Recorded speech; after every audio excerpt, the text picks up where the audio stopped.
रुको, ये है वो लड़की जिसने बॉलीवुड की लेजेंड श्रीदेवी को भी रुला दिया।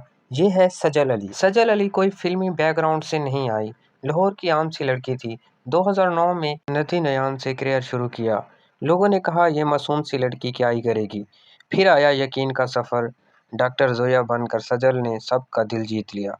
लोग रोए, हंसे, तालियां बजाईं। इसकी एक रोल ने साबित कर दिखाया, एक्टिंग सिर्फ खूबसूरती का नाम नहीं।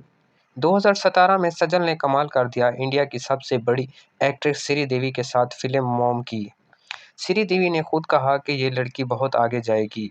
सोचो ये कितनी बड़ी बात है कि सजल ने कभी शोहरत के पीछे नहीं भागी। इसके बाद सजल के ड्रामे आंगन, सनफे, आहन किरदार अदा किया। ये हीरोइन कम फनकार ज्यादा है। आज सजल अली का नाम पाकिस्तान की सबसे इज्जतदार बासलाहियत एक्ट्रेस में लिया जाता है। इसकी आंखें बोलती हैं, इसकी खामोशी भी एक्टिंग करती है। ये है सजल अली, हमारी वीआईपी, हमारी पहचान। आपको सजल का कौन सा ड्रामा सबसे ज़्यादा पसंद है? कमेंट में ज़रूर बताएं। और वीडियो अच्छी लगी हो तो वीडियो को लाइक और चैनल को सब्सक्राइब करें और कमेंट में बताएं कि नेक्स्ट वीडियो किस एक्टर पर बनाएं। मिलते हैं नेक्स्ट वीडियो में, तब तक अपना ख्याल रखें। अल्लाह हाफिज़।